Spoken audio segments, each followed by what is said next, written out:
Hello students, welcome to my channel. চলে এসেছি আজকে নতুন একটা ভিডিও নিয়ে আরআরবি গ্রুপ ডি, এনটিপিসি এবং অন্যান্য কম্পিটিটিভ এক্সামের ম্যাথমেটিক্স থেকে নিয়ে। তো আগের দিন আমরা পার্সেন্টেজ রিলেটেড কয়েকটা প্রবলেম নিয়ে আলোচনা করেছিলাম। আজকে ওই একই পার্সেন্টেজ চ্যাপ্টারের বেশ কিছু আরো প্রবলেম নিয়ে আলোচনা করব, কিন্তু আরো শর্ট মেথডে, ট্রিক দিয়ে কি করে কম সময়ে আমরা কম্পিটিটিভ এক্সামের অঙ্কগুলো করব, তাই আজকে আলোচনা করব। তো চলো শুরু করা যাক। আমাদের প্রথম question, first and second numbers are less than a third number by 20%. মানে প্রথম এবং দ্বিতীয় নাম্বারটা তৃতীয় নাম্বার থেকে 20% কম, and 40% রেসপেক্টিভলি। মানে প্রথমটা হচ্ছে থার্ড নাম্বার থেকে 20% কম, আর সেকেন্ডটা হচ্ছে থার্ড নাম্বার থেকে 40% কম। তাহলে কোশ্চেনটা হচ্ছে the second number is less than the first number by কত, মানে দ্বিতীয় নাম্বারটা প্রথম নাম্বার থেকে কত কম, কত পার্সেন্ট কম, এটাই হচ্ছে আমাদের কোশ্চেন। তাহলে এটা আমরা সব থেকে সহজ মেথডে সব থেকে ছোট করে কি করে করতে পারবো, তো চলো শুরু করা যাক। প্রথমেই আমরা ধরে নেব থার্ড নাম্বারটা হচ্ছে 100। প্রথমেই ধরে নেব যে থার্ড নাম্বারটা হচ্ছে 100। তাহলে থার্ড নাম্বারটা যদি 100 হয়, তাহলে আমার এখানে কি দেওয়া আছে যে দ্বিতীয় নাম্বারটা কি হবে 20%, ফার্স্ট নাম্বারটা 20% কম, আর সেকেন্ড নাম্বারটা 40% কম। তাহলে থার্ডটা যদি 100 হয়, তাহলে সেকেন্ডটা কত হবে? তাহলে সেকেন্ডটা হবে, দেখো সেকেন্ডটা হচ্ছে 40% কম থার্ডের থেকে, তাহলে থার্ডেরটা যদি 100 হয় তাহলে সেকেন্ডটা হবে 60, আর ফার্স্ট হবে 20% কম মানে 80। তাহলে আমার কোশ্চেন হচ্ছে যে সেকেন্ড নাম্বারটা প্রথম নাম্বার থেকে কত পার্সেন্ট কম। এখানেই বুঝতে পারছি যে সেকেন্ড নাম্বারটা প্রথম নাম্বার থেকে কত কম, 20 কম। তাহলে পার্সেন্টেজ কি করে বের করব? নির্ণেয় পার্সেন্টেজ হচ্ছে যত কম ডিভাইড বাই যার থেকে কম, যত কম ডিভাইড বাই যার থেকে কম। তাহলে এখানে 20 কম, কার থেকে কম না 80 থেকে, মাল্টিপ্লাই বাই 100%, মাল্টিপ্লাই বাই 100%। আমরা জানি যে পার্সেন্টেজ বের করার জন্য আমাদেরকে 100% দিয়ে গুণ করতে হয়। তাহলে এখানে 20 4 এ 80, 4 কে কাটলে 25, তার মানে এখানে 25% হচ্ছে আমাদের নির্ণেয় উত্তর। অপশন ডিটা হচ্ছে কারেক্ট অ্যান্সার। তো চলো পরের কোশ্চেনে যাই। পরের কোশ্চেন বলছে x has twice as much money as that of y, and y has 50% more money that of z. If the average money of all of them equal to 110, then the money which x has is কত। এখানে বলেছে x এর কাছে কি আছে, দ্বিগুণ আছে y এর থেকে, মানে y এর কাছে যা আছে x এর কাছে তার দুগুণ টাকা আছে, আর y এর কাছে কত আছে, z এর কাছে যা টাকা আছে তার থেকে 50% বেশি আছে। মানে ধরো যদি z এর কাছে 100 টাকা থাকে, তাহলে y এর কাছে 150 টাকা থাকবে, আর y এর কাছে 150 টাকা থাকলে x এর কাছে 300 টাকা থাকবে। এটাই হচ্ছে আমাদের এখানে কোশ্চেন অনুযায়ী এটা হচ্ছে বলা আছে। তাহলে আমরা প্রথমে কি করে নেব, ধরে নেব z এর কাছে আছে 100 টাকা, তাহলে y এর কাছে থাকবে কত টাকা, 50% বেশি, তাহলে 100 এর উপরে 50% বেশি মানে 150 টাকা। আর তাহলে x এর কাছে কত থাকবে, y এর দ্বিগুণ, তার মানে 300 টাকা। তাহলে z এর কাছে 100 টাকা, y এর কাছে 150 টাকা, x এর কাছে 300 টাকা। তিনজনের অ্যাভারেজ হচ্ছে 110। তাহলে এখানে আমরা দেখতে পাচ্ছি যে 100 150 300 এই তিনটের অ্যাভারেজ কত, 100 আর 150 250 হয়ে যাবে, 250 প্লাস 300 মানে হচ্ছে 550। 550 হচ্ছে টোটাল এদের, এদের তিনজনের কাছে টোটাল কত আছে না 550, 550 টাকা।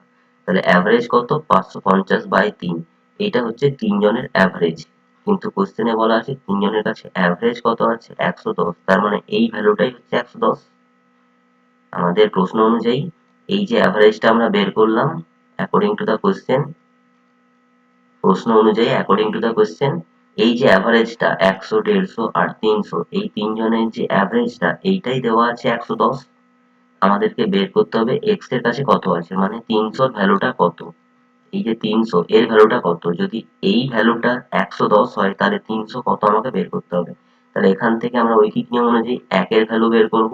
দেখো সবসময় মনে রাখবে এইটার ভ্যালু যদি 110 হয়, 550/3 এর ভ্যালু যদি 110 হয়, তাহলে একের ভ্যালু হবে 110 যেটা ছিল, আর এই ভ্যালুটা মানে 550/3টা ওইদিকে গেলে 3/550 হয়ে যাবে। 3/550, তার মানে কেটে গেল 11 5 55, 3/5। একের ভ্যালু বেরোলো 3/5। এই যে এখান থেকে আমরা একের ভ্যালুটা বের করলাম, এবারে আমাকে এক্স বলুক বা ওয়াই বলুক বা জেড বলুক, যেটাই বের করতে বলুক, আমরা একের ভ্যালু বের করে নিয়েছি। এখন আমরা যে কোনো ভ্যালু বের করতে পারবো। দেখো আমার বের করতে হবে এখানে এক্স এর ভ্যালু, তাহলে 300 ভ্যালু বের করতে হবে। তা আমরা অলরেডি পেয়ে গেছি একের ভ্যালু কত 3/5। একের ভ্যালু পেয়ে গেছি 3/5, তাহলে 300 ভ্যালু কত পাবো, 300 ভ্যালু পাবো আমরা 300 ইন্টু 3/5। 300 ইন্টু 3/5 মানে হচ্ছে 180। 7 3 180, তাহলে 180 হচ্ছে আমাদের এই প্রশ্নের উত্তর। তাহলে অপশন ডিটা হচ্ছে কারেক্ট অ্যান্সার। অপশন ডিটা হচ্ছে কারেক্ট অ্যান্সার। চলে আসি পরের কোশ্চেনে। If x earns 25% more than y, what percent less y earn than x? এটা খুবই সহজ কোশ্চেন, যে এক্স ওয়াই এর থেকে 25% বেশি ইনকাম করে, তাহলে ওয়াই এক্স এর থেকে কত পার্সেন্ট কম ইনকাম করবে, এটাই হচ্ছে কোশ্চেন। দেখো এটা আমরা দুটো পদ্ধতিতে করে দেখাচ্ছি, একটা হচ্ছে ফার্স্ট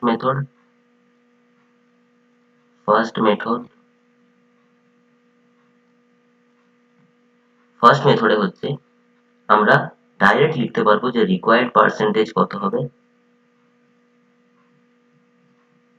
আমাদের প্রয়োজনীয় যে পার্সেন্টেজটা বের করতে বলেছে ওটা কত হবে। ডাইরেক্ট আমরা বলতে পারবো যে এখানে এক্স যেহেতু 25% বেশি ইনকাম করে ওয়াই এর থেকে, তাহলে ওয়াই এক্স থেকে কত কম করবে। ডাইরেক্ট আমরা ফর্মুলা দিয়ে করতে পারবো যে 25 ডিভাইড বাই 100, 100 প্লাস 25 ইন্টু 100%, তার মানে এটা হয়ে যাবে 20%। এটা আমরা ডাইরেক্ট ফর্মুলা দিয়ে করতে পারবো, যে ভ্যালুটা এখানে দেওয়া থাকবে সেটা উপরে লিখবো আর নিচে 100 প্লাস সেটা লিখবো, দিয়ে 100% দিয়ে মাল্টিপ্লাই করলে আমার অ্যান্সার বেরিয়ে যাবে 20%। এটা হচ্ছে ডাইরেক্ট ফর্মুলা দিয়ে যদি করতে পারো। আর না হলে কি লিখবো, দেখো 100 ধরে আমরা করতে পারি যে এক্স 25% বেশি ইনকাম করে ওয়াই এর থেকে, তাহলে ওয়াই যদি করে 100, তাহলে এক্স কত করবে 125। এবারে আমরা কি বলেছে যে ওয়াই কত পার্সেন্ট কম করে এক্স এর থেকে, তাহলে আমরা বুঝতে পারছি এখানে ওয়াই কত কম করে এক্স এর থেকে 25 কম করে, তাহলে রিকোয়ার্ড পার্সেন্টেজ কত হবে 25 যত কম করে বাই যার থেকে কম করে। আমি আগেও বুঝিয়েছি যে যত কম করে বাই যার থেকে কম করে, তাহলে কত কম করে এখানে 25 কম করে, কার থেকে না 125 থেকে, তাহলে 25/125 মাল্টিপ্লাই বাই 100%। একই ব্যাপার, দুটো একই বেরোলো, কিন্তু এটা বুঝে করলে এটা না বুঝে করলে অনেকটা, কিন্তু বুঝে করাটাই আমি বলবো বেটার। বুঝে করলে অন্তত পরীক্ষায় ভুল হবে না। তাহলে 25 5 125 ইন্টু 100%, তাহলে অ্যান্সার বেরোবে 20%। 20% is the answer. Next question number. Given that 10% of A's income equal to 15% of B's income equal to 20% of C's income.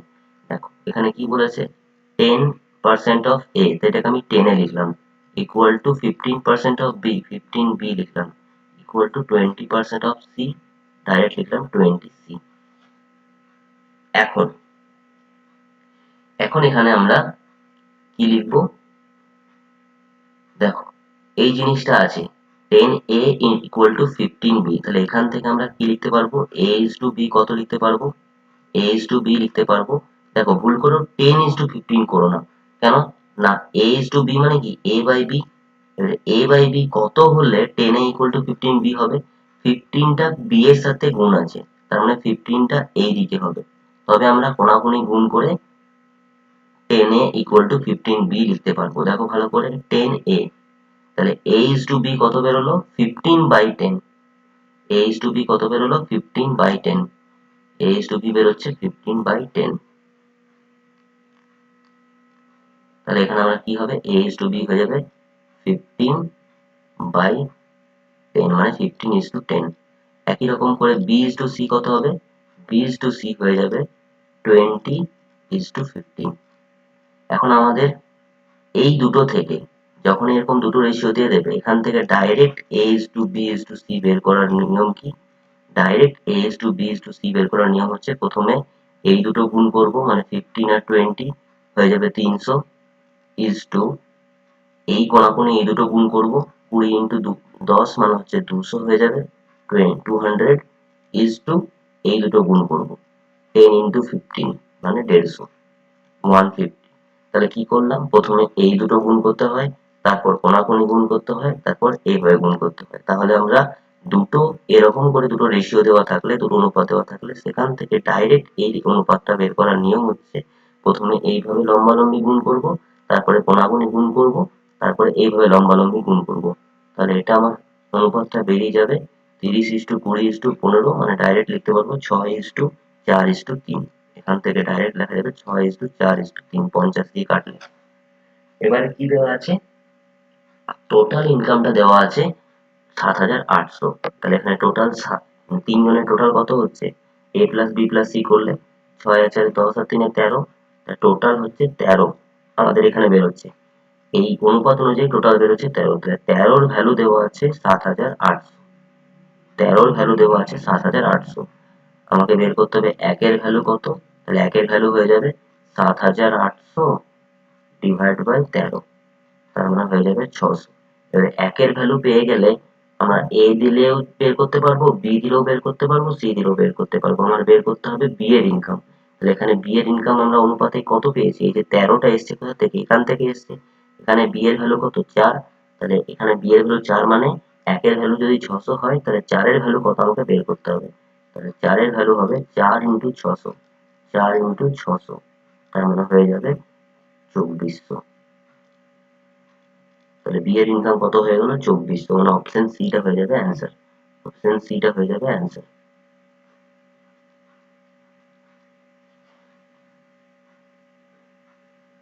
চলে আসি আমাদের next question, A's salary is 25% more than B's salary, then B's salary is how much percentage less than A's salary।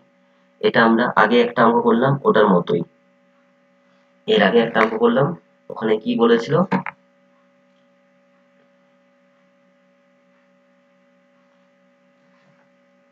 যে A স্যালারিটা হচ্ছে 25% more than B salary, তাহলে আমরা ধরে নিচ্ছি যে বি এর স্যালারি হচ্ছে 100, ধরে নিলাম যে বি এর স্যালারি 100, তাহলে এ এর স্যালারি কত হবে 25% বেশি, তার মানে হয়ে যাবে 125, যদি বি এর স্যালারি 100 হয় তাহলে এ এর স্যালারি হয়ে যাবে 125। এবারে কোশ্চেন হচ্ছে যে বি এর স্যালারি এ এর থেকে কত পার্সেন্ট কম, আমরা কত কম এখানে পাচ্ছি 25 কম, তাহলে আমরা কি বলেছি যে পার্সেন্টেজ বের করার নিয়ম হচ্ছে যত কম বাই যার থেকে কম, তাহলে কত কম এখানে 25 কম, কার থেকে কম না 125 থেকে কম,